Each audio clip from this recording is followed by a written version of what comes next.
Hey guys, how's it going? Welcome to Critical Hit. I'm Nerdkillies.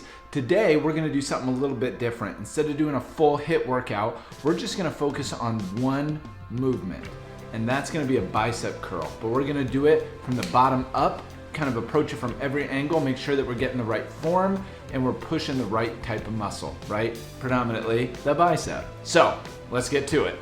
All right guys, let's get into it. Bicep curls are a fantastic movement to incorporate into any workout routine.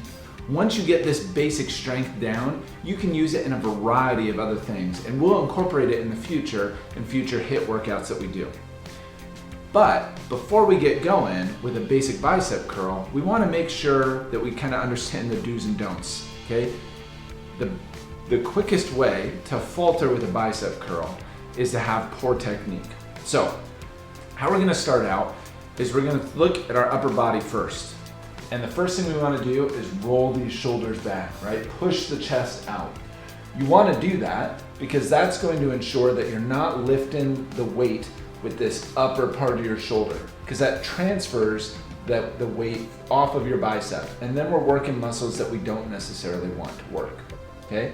All right, once we have our shoulders back, we also want to make sure that when we're lifting up the weight, we're not rocking, right? This movement, kind of trying to get the momentum up, can be a really easy way to throw ourselves off balance and get hurt, but at bare minimum, we're working muscles that we don't necessarily want to right now, right? We are trying to focus just right here. So as we're doing that, we're gonna keep our shoulders back, and you're gonna kind of pretend that there's a pin, like as if you couldn't even move your elbow, right? Attached right there to your hip. You're gonna have the weight all the way down and then lift it straight up for the full range of motion for that muscle.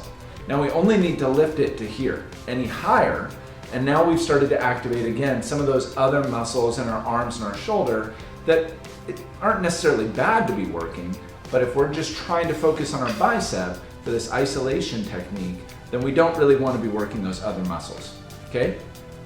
All right, sometimes it can be tempting to rock your body when your feet are right together like this.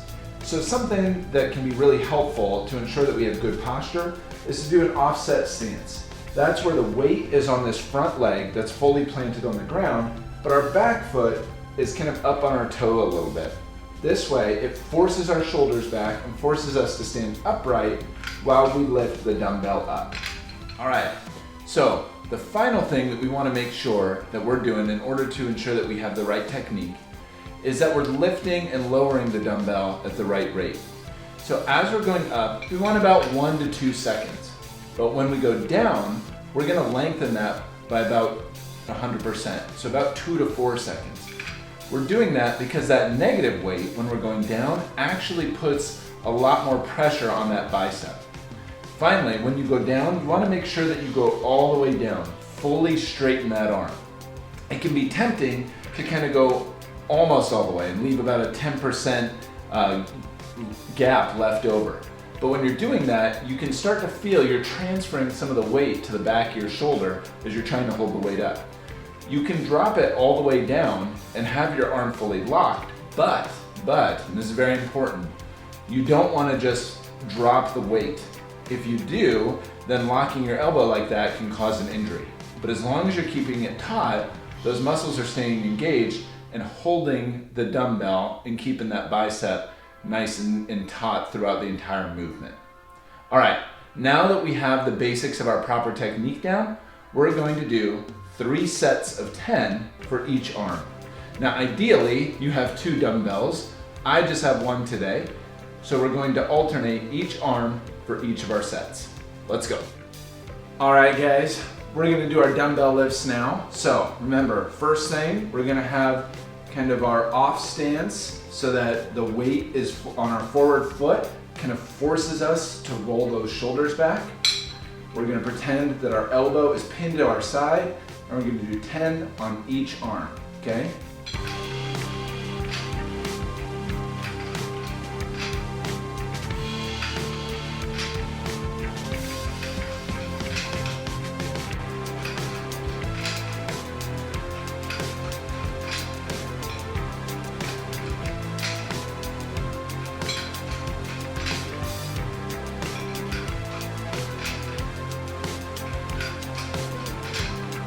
Nice job. Now we're going to switch arms.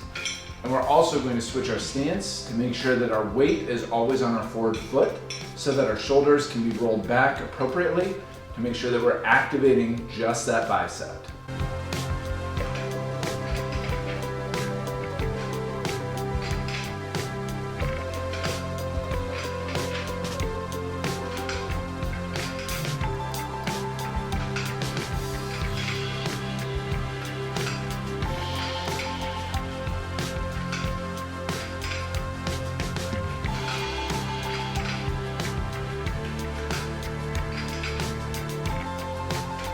Now, as you're doing this, you'll be able to tell if you have that right form.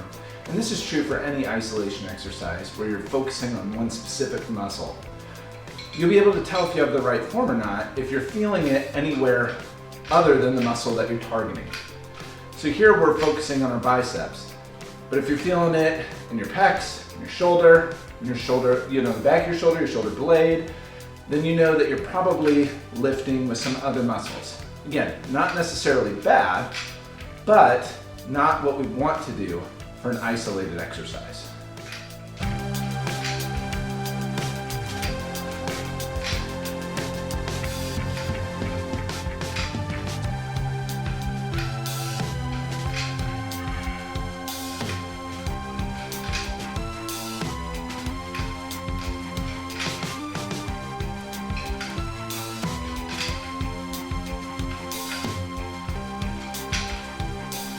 All right, we're gonna switch again. So I'm doing mine with a 25-pound weight, and it's just right about good for me. You can tell if it's the right amount of weight if at the end of your third set, you kind of want to die. So again, you don't ever want to injure yourself, but you should feel each set getting progressively more difficult.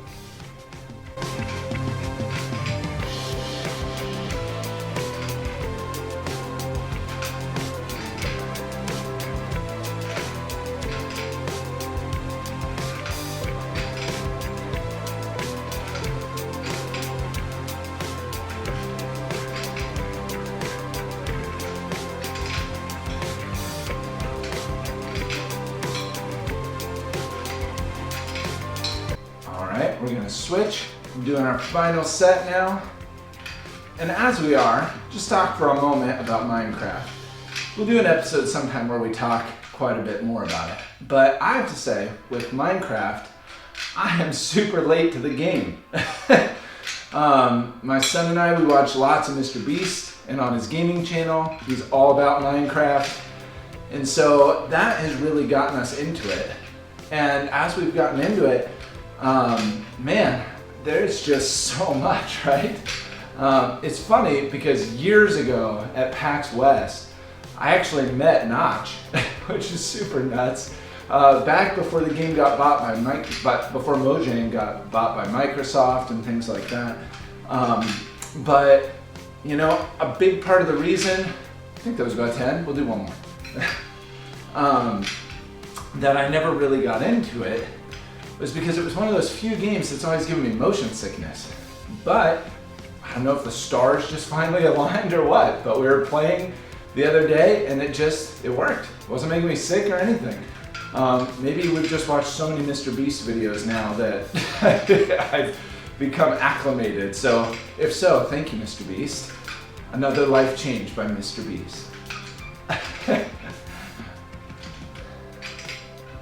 But this in the background is a YouTuber that I found just doing a hardcore run. Seemed pretty impressive. So I figured we'd give it a watch. But like I said, we'll talk about Minecraft a lot more in a future video. All right, guys, awesome job today with those bicep curls. Remember, with any isolated exercise, once you've done a couple of sets, you'll know if you did it right because you'll feel kind of a tautness in that muscle that you were focusing on. Remember some of those details in terms of keeping the right posture, your shoulders back. I know that's a tough one for me because I work on computers all day, but just keeping those rolled back when you're lifting, going the full range up but not any higher, because then you're activating kind of your back muscles and things like that, and shoulder muscles, right? But also when you go down, do that full range down so that you fully extend that bicep and get it working as much as you possibly can. But you guys did an awesome job today. Leave in the comments some suggestions or some tips for a Minecraft newbie like myself. But other than that, high five, subscribe.